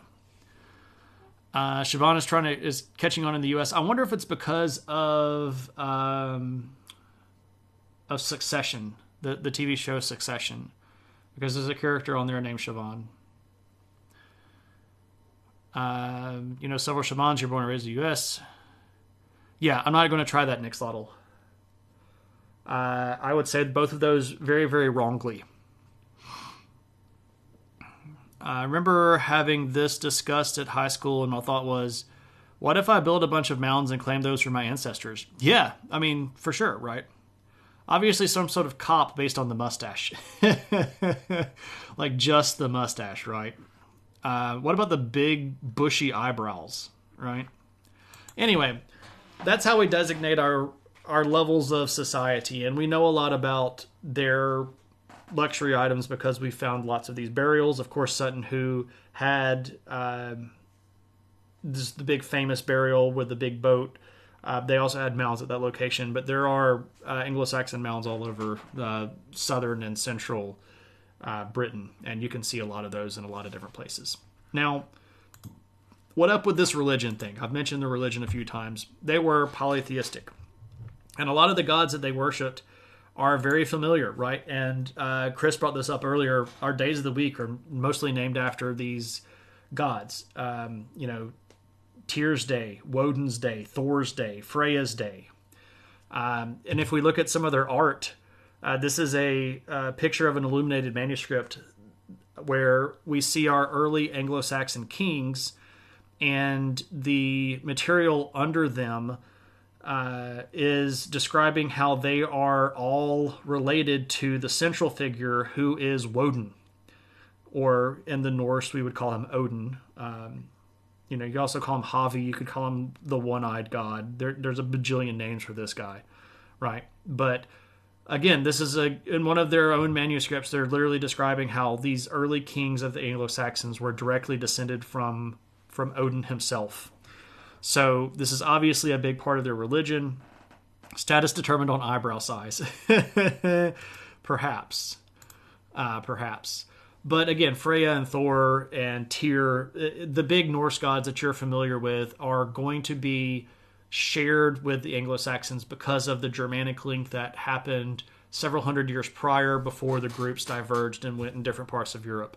But this is also why a lot of their language is fairly similar. When you have the Danish invasions and the Norse invasions and the Viking invasions at places like Lindisfarne and places like that in the 700s and 800s and 900s, one of the things that gets remarked about quite frequently in textual sources is how similar the existing language of Old English was to things like Old Norse, and how a lot of the words meant the same things and they could almost understand each other because they weren't really that far separated, historically speaking, if we're looking at things like linguistic timelines, right? A few hundred years, linguistically speaking, is not really that much. So, how big is my mound going to be? I don't necessarily want a burial mound. I would like for any piece of me that can be useful to someone else to be taken out, and whatever wiggly wobbly ugly bits are left to be piled on a giant pile of all of my nerd stuff and put on a boat and set on fire. I would like the Viking funeral, please. And I'm not joking about that at all. I've actually already started exploring how to get that to happen in a way that it's actually the way that I want it done. And it involves arguing a lot in courts. So he's not, I'm honored bound to make it happen. Yeah, KP, if he outlives me, he has we could probably lash all the Gundams together and they'll float. It doesn't have to be on water. A lot of the Viking ship burials are actually done on land. If it is nearby water, the water does have to be a body that flows to open water / the sea. But if it has to be on land, so be it, as long as it's on a boat with my stuff piled around it, right? Ashes on a paper boat caught on fire. Next, that's probably about as much as I'm going to be able to actually get. Probably about as much. The pluralization of words by adding an S is a Nordic linguistic introduction. They found it too difficult to learn the words associated with each to pluralize words in English. Yeah. So it's like the A to E, or the A to AE, or I guess in Old English it would be the ISHs, because it is really, really confusing in Old English. So the Norse were just like, add S on that junk. No, dude. Rabbit holes are like totally loved here. You've been in chat long enough to see it pop up now, where tangents and rabbit holes are super welcome. Anyway, so what about practice of this religion? It's pretty basic. We probably know how polytheistic shamanism works. It's a lot of ritual magic. They don't really have temples like a lot of other polytheistic groups would. They instead have shrines, and they'll have sacred locations. So these places are called hergs. There's hergs and there's views, which are basically designated ritual places. And some of these were set out with a boundary, right? Some of them had big stones in the middle. Some of them had images of deities in them. Unfortunately, a lot of these were made out of wood, and not very many of them survived. The ones that we do have aren't in good shape. You just carve a big totem out of wood and put it in the middle of a ring of stones, and this would be a herg where you would go talk to your deity. One of the things that we do get that's pretty neat are these things. This is a Fritzstuhl. And you would see these at some of the religious sites. And what's really interesting here is if you were being accused, if a crime was being charged against you, or if somebody was accusing you of something like a murder or a crime or a lie or something like that, if you could make it to this stool and sit there, you were basically protected by the power of the gods. So this is sort of like, if you've ever seen Highlander, and you know that the sacred ground. Yeah, this is basically base. You can't kill me, I'm on base. But basically, if you could sit here and explain yourself, and nobody could kill you until you had spoken your piece and they had investigated it. So this is a bit of a religious and also social valve. Dapper Historian. That's a great name. Irminsul. I will admit, Dapper Historian, that I'm not 100% certain exactly what the word means, but I would be super happy for you to fill me in. And also, welcome. Hope you're having a good one. The Nords essentially did substitute teacher to the English. We're just gonna make this better, right? You want a Tibetan sky funeral? Got to train up the pigeons. Pigeons probably aren't going to be the best for a Tibetan sky funeral. You want some birds of prey. You got to get some, some hawks or some raptors or something like that. Raptors here not meaning like Jurassic Park raptors. You want a Fritz stool for your bathroom. Interesting. Little known baseball fact: it was originally played with swords instead of bats. That's interesting. I don't know if that's true, but I guess if you get to base first, they can't chop your head off, huh? I see. Anyway, so we're pretty much doing our good old-fashioned polytheism. We're praying to our gods. We're sacrificing. We're having our celebrations. We are, going to our religious locations. There are the Saxon wooden pillars that were placed in sacred places. Gotcha. Yeah. Charlemagne famously destroyed the grandest one in Verdun in 772 and proclaimed victory over paganism. Okay. I knew of those. I did not know the word for it, but I appreciate you for filling in that blank. Much appreciated. And yeah, again, the images were typically made out of wood, which is why very few of them have made it, if any. I don't know if actually... I tried searching for pictures of them, and I couldn't find any. That doesn't mean that there's not any that exist out there, but I just don't know of any. By the time we get to the late 6th century, so late 500s and into the 600s, we're going to start seeing Christianization happen. This is conversion to the Catholic faith. This is, again, going to start off mostly with the leadership. The kings are going to be looking for the church to legitimize them. The local populations of Bretons and people that are still descended from Romans and people like that are already Christian are going to be much more inclined at following a Christian king as opposed to a polytheistic king. But that's the way that it goes. But again, polytheism holds out mostly in rural areas, and we know that it's still there all the way until the Norman invasions, right? We still have records as far as the 12th century talking about little pockets of people that were still holding on to the old Anglo-Saxon ways and still, sacrificing to the old gods and stuff like that. So it takes a long time for an entire population to convert, if it ever really completely does. Imagine all the broken baseball swords. You just throw me a fastball and I swing the blade sideways and it just sort of chops the ball in half, right? I believe that baseball is a multiple generation of ancestor cricket, which uses a bladed bat. There we go. There's believed to be an Irminsul in Hildesheim, I'm saying that wrong, cathedral. It was dug up and used as a candelabra by the church without realizing the significance. Interesting. I'm going to have to Google that. Need to open that in a tab.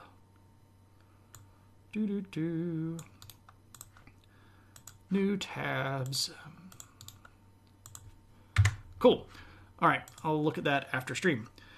Wow, I've talked a lot, and I could have talked 4 streams about Anglo-Saxons. This is one of my I really like this region. Art and literature, we can kind of breeze through some of this because if you've hung around long enough, you probably heard me talk about Tolkien and how much he did. We do have runes, right? This is the original rune structure of the Anglo-Saxons. If you are familiar with the Nordic runes, they do look pretty similar. Dapper Historian, thank you so much for the follow. Welcome to the adventure. Much appreciated, my friend. So this looks a lot like the old-fashioned runes of the Norse people or the Swedish people or the Danes or stuff like that. Eventually, this is going to shift to a more alphabetic structure, and this is probably going to be something that you are more familiar with if you've seen Old English writing. There's a few letters that we don't have, right? Like the crossed D here. Here's your G, which is more like a yog, and you can see here that it's not pronounced the same way that we would pronounce a G all the time. It's got that y or the J sound, the j's. We've got this great TH letter right down here. So it's not 100% same with English alphabet that we would use today, but it's pretty close. You've got another vowel, your schwa A here. So that's pretty neat. They're writing a lot. If you've ever read Beowulf, this is one of their things. They write a lot of histories. They write all kinds of stuff. This is your Sir Gawain and the Green Knight. This is your Pearl. All this stuff written in Old English is just really, really, really cool. And I would love to go on ad nauseum about it, but I definitely can't get sidetracked about literature. We'll be here all night, and I eventually need to go to bed. But physical art, there's a lot of cool physical art as well, like this guy. This is a belt buckle, and specifically, this is from Taplow. I mentioned Taplow Mound. There's your second shot for those of you that are playing Viper's drinking game. This came out of Taplow Mound. This is a belt buckle that would have been used by... They've sort of nicknamed the person the Taplow Prince. But the reason I picked this specifically is for the amount of craftsmanship that went into it. This is very indicative of Anglo-Saxon physical culture and artistic license. They really, really like doing this super intricate metal work that involves just a ton of engraving, and they work a lot with stones and gold, and they did it really, really, really well. I've got another picture here. This is a brooch that came out of a hoard of artifacts called the Pentney Hoard. And again, you can just see this amazing, super detailed metalwork where they went in and filed out all of this very, very fine detail. Just beautiful pieces of work. Stuff like this is, again, just very indicative of the larger artistic motif that you see a lot in Anglo-Saxon art. Catching up. The thorn is the curse of every Renaissance fair. It's not ye, it's ye. They used the Y because they didn't have a thorn letter in the printing press. Yes. Y is the TH sound. Correct. There's a really interesting history between the word the and the word the. And we don't know it because in modern English, we use these words interchangeably and we pronounce them the same way, but the word the is actually a different word in Old English spelled differently. And it's got that thorn, so the line with the hump kind of in the middle, and it's pronounced the. And it means either when or then instead of... and it's not used as an article. As a specific expression, if you've ever heard the phrase, the more the merrier, we're not referring to the article more, the article merrier. If we were to translate that specific phrase correctly from Old English into modern English, it would be more translated to win more than merrier. But we've lost the difference between the word the and the word the because it's spelled differently in Old English. But we just sort of mush all that stuff up together. There we go. That's how it works. The design in the middle of the buckle looks almost Proto-Celtic knot. So the Celtic people were actually way, way, way earlier and would have been there for a long time. The Anglo-Saxons are going to start fusing a lot of existing artistic motifs into their own. And as a great way to show that, I can show you this. This is a big stone pillar that's referred to as the Ruthwell Cross. But the specific reason I chose this is because it's an example of Anglo-Saxon stonework, which they are very, very, very good at, especially these relief carvings. So there's the whole thing, and it's carved in all four sides, and I've got a close-up here of what's called the western side, just to kind of give you an idea of what it looks like. But this is taking a lot of different artistic themes and sort of merging them together and creating something that's a little bit newer, a little bit more Anglo-Saxon. So that vine, that chasing vine pattern with the clumps of grapes would have been very common with birds from the Roman era. They would have probably been able to see a lot of that. The specific curves and style of it, though, is much more Anglo-Saxon. So we're taking themes and we're putting our twist on it. And of course, surrounded here by by all of the runes. The knots only started showing up between the 5th and the 8th centuries, so you're wondering if they influenced it. I don't know. It's possible, but I'm not sure.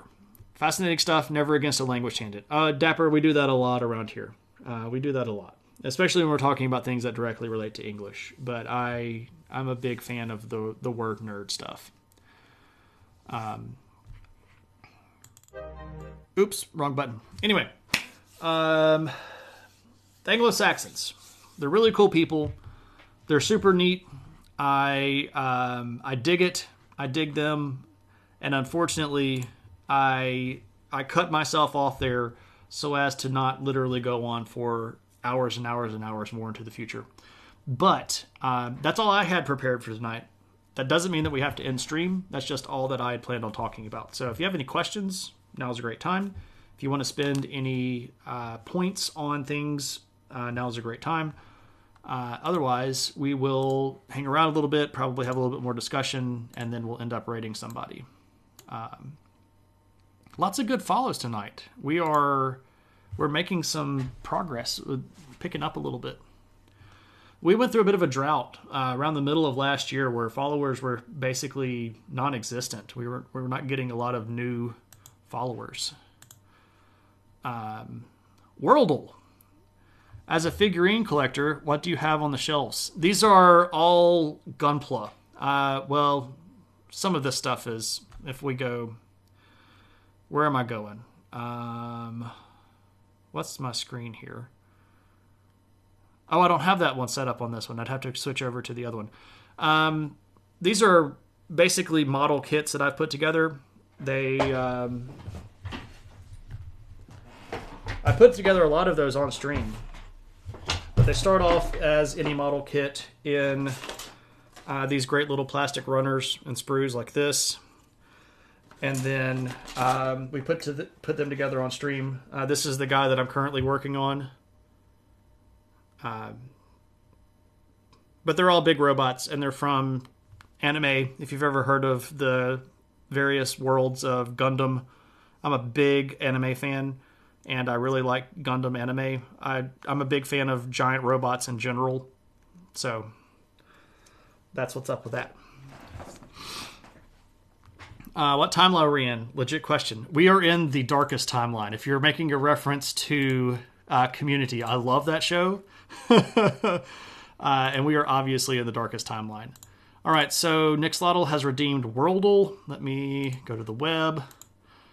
We're going to go to bookmarks, and we're going to do Worldle. Bum ba da bum. Ooh, that's a good one. I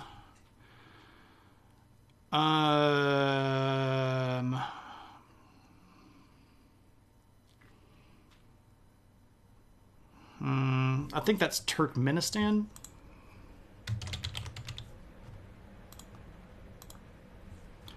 Yay!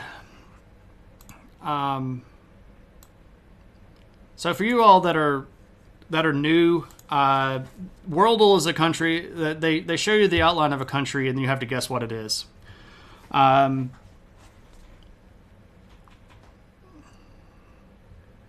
And we can play the bonus rounds, but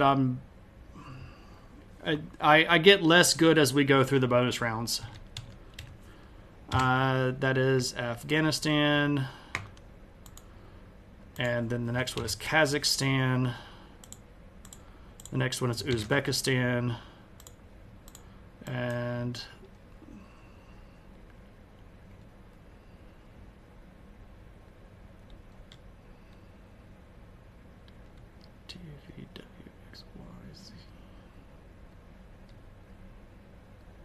what is that guy?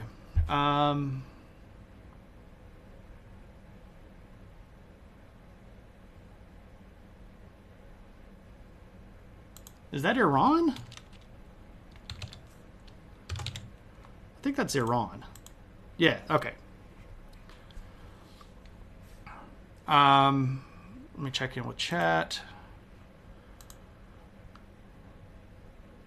Yeah, so when I'm just to let everybody know, when I'm doing guessing, I don't look at chat because I try to get this without prompting. If I get stuck, I'll look at chat. There's a couple I'm following who are hitting partnership status and rubbing shoulders with wigs. Interesting. Tajikistan is kind of squirrely looking. If we go to... Where are we? We go to Google Earth over here and put on our borders. Tajikistan's a squirrely looking little country. And it's like... kind of in there. And Kyrgyzstan is the same. It's got this kind of weird squirrely looking stuff going on. Anyway, so there's that. Oops, sorry. Where am I going? We're going back to web. All right, so we're going to go to the next one. Capital city is... How do I spell Ashgabat? Well, oh cool, it's going to pull it up for me. Ashgabat. Whee! Play bonus round.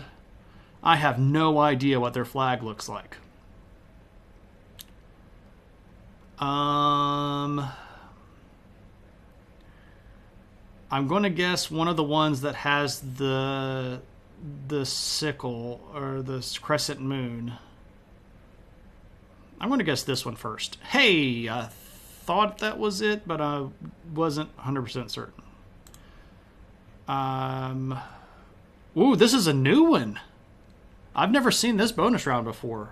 What are the two most spoken languages in Turkmenistan?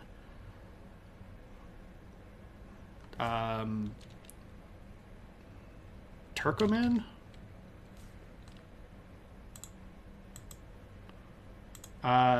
Russian? Hey, check that out. Holy crap, what is this? These are like... This is a completely new round. I've never seen this before. How do you say my name is in Turkmen and Russian? I have no idea.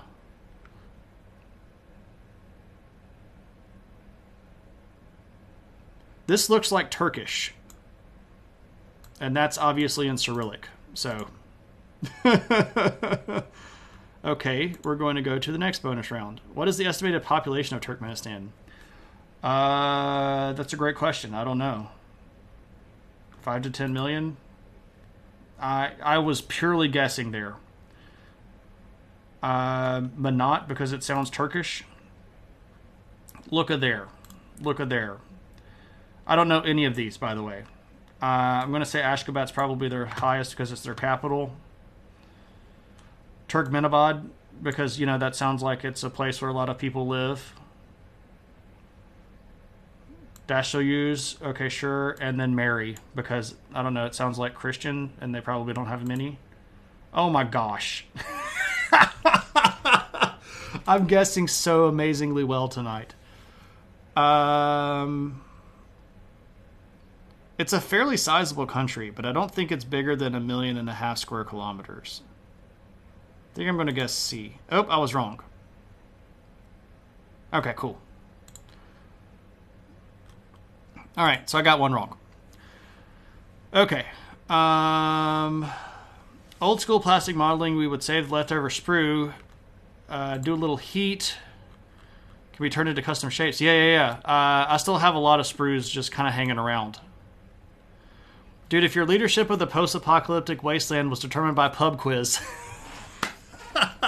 I'm telling you, man. I'm telling you, people dig it when I go hang out with them. For bar trivia. Square kilometers is always hard. Square kilometers is always hard because I'm not used to using kilometers.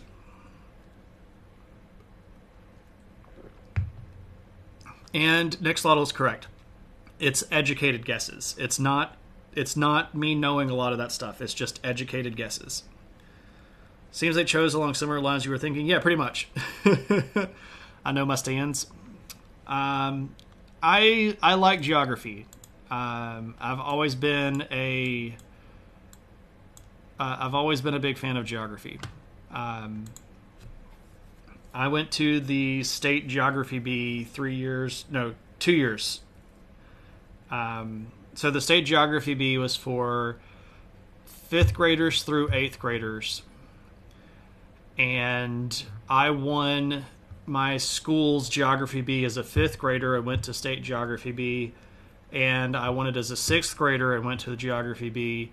And then they decided not to have it for 7th graders and 8th graders the year that I moved to 7th grade, because they sort of figured out what was going to happen. So they didn't have it for 7th graders, or they didn't allow 7th graders to participate when I was in 7th grade. And then they didn't allow 8th graders to participate the year that I was in 8th grade. It was rigged. It was literally rigged.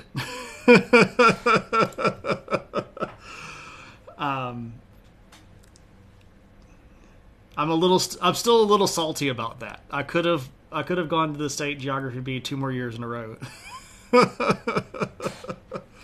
Anyway, there we go. So, I think somebody redeemed what's up in the news. Vipers redeemed what's in the news. Dealer's choice. I get to pick. Okay, cool. Okay, what's in the news? I shared this with both group chat and my wife today, and I think it was an interesting read. I should have posted the link in the stream, or the current news thing in Discord, but I didn't.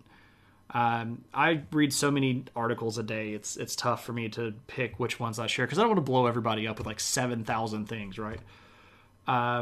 But I read an article that was discussing Chinese birth rates and specifically what the country is trying to do because of their shrinking population. So if you haven't kept up with Chinese population demographics, their country shrank in 2022, and they went on the sort of population offensive and tried to get everybody to have a whole bunch of kids, and it didn't work because their population shrank again in 2023.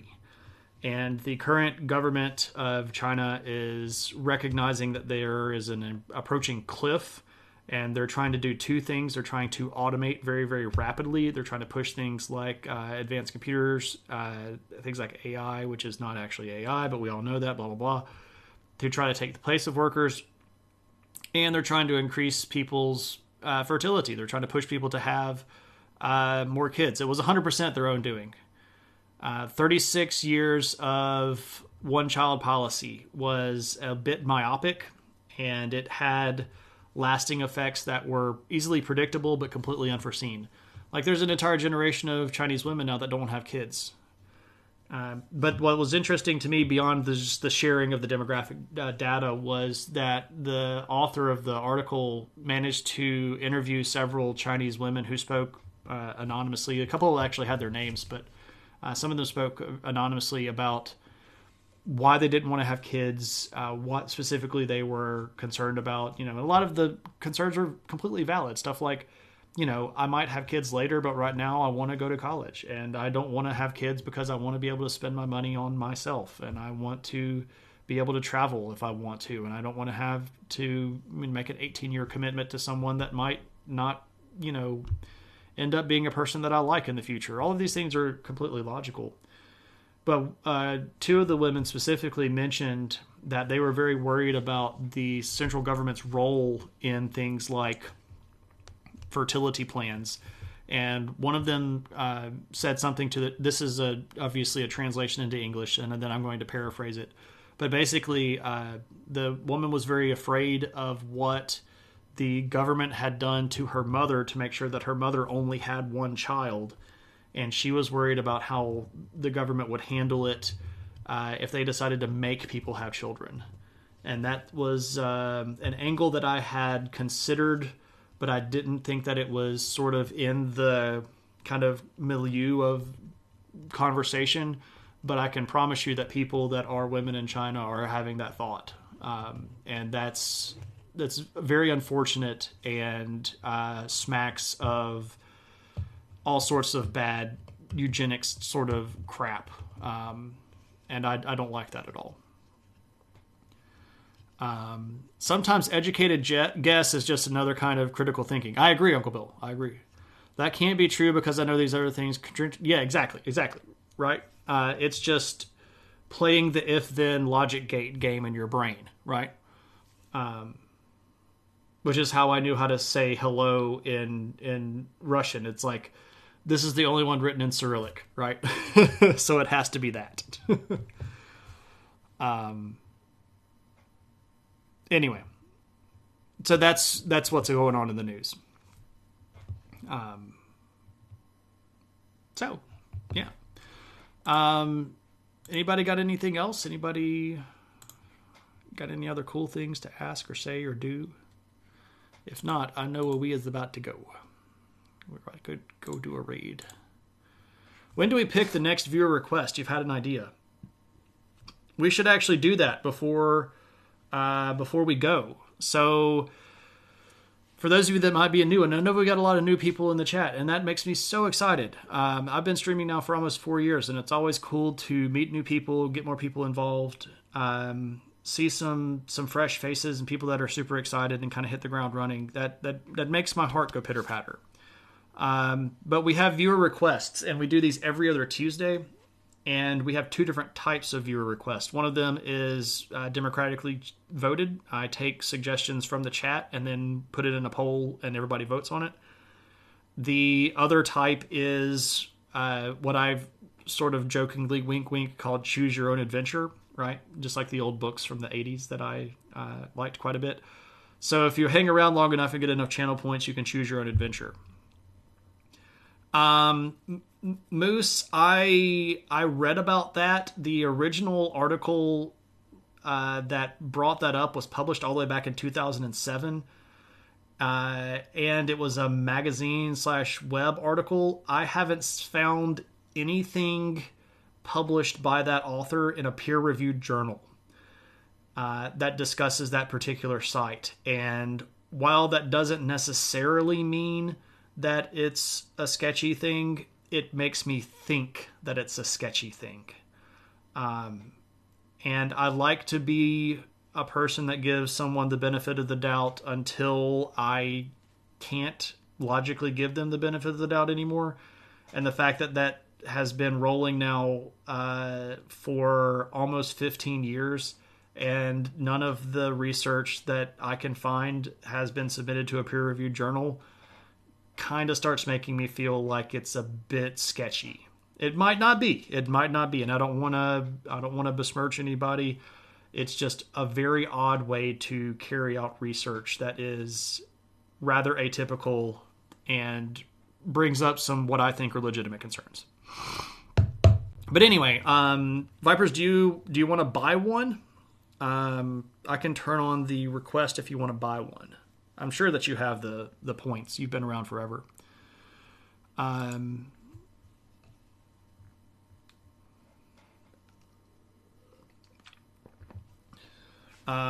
your nieces belong to one of the tribe who has control of the area. Oh, interesting. And see, that's another thing that I'd read, that the particular location had been kept private because of concerns by the local Native American tribes.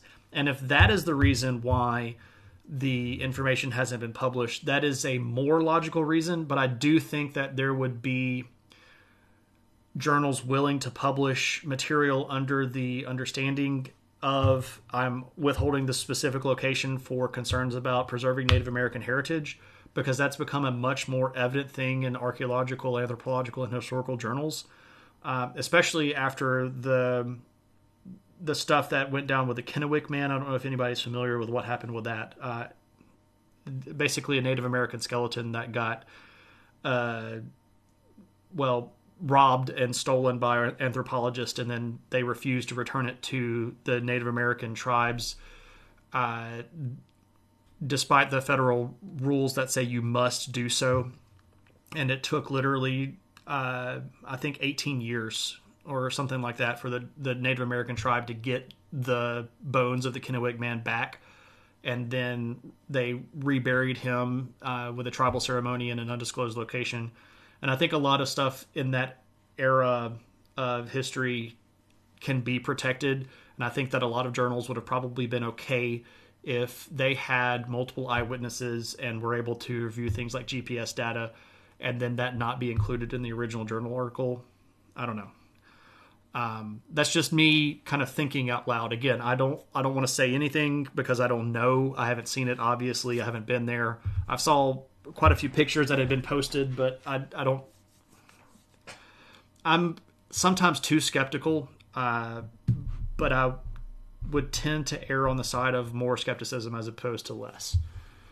It's a risky one, so you'll run it by your first undeciphered history and accompanying theories, or a stream less about the history itself and more about the process of figuring things out. So, Vipers, I think we've already been there, because the first two streams that I ever did was how we know what we know. When I first started streaming all the way back in 2020, the first two official streams that I did were, here's how we know the stuff that we know about history. And we talked about things like textual criticism, archaeological practices, contemporary dating, stratigraphy, things like that. So, I mean, it's a good topic to talk about. And if you wanted to refine that a little bit and come up with something specific, a little bit more specific, I'd be happy to entertain that idea. But yeah, I did that on Mainline because I wanted to. But yeah, I mean, that was like, what, 4 years ago already? Almost. March will be 4 years since I started streaming. But I think the VODs of those are still around, so you can go back and check those out. Elfinoris from the original Saxony over in Germany, right? We talked about Kipu. We did a viewer request stream specifically on the Inca Empire, and we talked about Kipu quite a bit on there. Would ever want to do reruns? Where are you in the chat typing to while you? Okay, where I'm in the chat typing while a VOD is playing. So basically reacting to my own VOD. If there was enough interest in that about a specific one, I would not be opposed to it. But I don't think I would do that during a normal Thursday stream. I think that would be a viewer request thing that we would have to do. I'm not opposed to it, but I would want a lot of interest in a particular topic that I still had the VOD on. I have lost some of the VODs in history because I was lazy and I didn't have Amazon Prime activated, so my VODs basically immediately disappeared, or my attention span would lapse, or especially during the period of time where I was super depressed and I wasn't really paying a lot of attention. So I have lost some of the VODs, but a lot of them are still around. I think I have the vast majority. I probably have 85+% of all the streams that I've ever done. Northwest of Germany. Now it's called Lower Saxony. Yeah. Well, it would be super early in the morning for you, so I guess Guten Nacht is still technically correct, even though it's probably Guten Morgen. Good to see you, though. Okay, any other questions? Any kind of last minute thingamabobs? Anybody got some Not. thoughts, parting thoughts? Because I think I need to hush. I've got to talk 3 hours tomorrow, so I need to save some of my voice. Also, I want something with caffeine in it. All right, well, we're going to go raid Allie Briggs. Allie Briggs is my Twitch sibling and the artist of our Chunky Horse emote. Chunky Horse is a bit of lore. You kind of had to be here. Basically, we are referring to the Chinese tendency to draw horses really, really fat. We didn't do a viewer request poll. Crap. We'll do that Thursday. I guess I should check the. We'll do that Thursday. We'll do that Thursday. Because I am ready to go. Anyway, when we get to Allie's stream, our raid call is just adventure, and you can shout it with caps and use exclamations and use emotes. But on the way out, I need to make sure that I say thanks to some people. People that subscribe to my channel on Patreon don't get shown by cool badges in the stream, so here are my patrons. And people that have donated books to me don't get recognized in any particular way except for here. So thank you for all of you who have sent books to me. And you can see the commands there if you would like to participate. Please do not feel like you need to or should. You hanging out means enough. But until the next time, everybody, take it easy.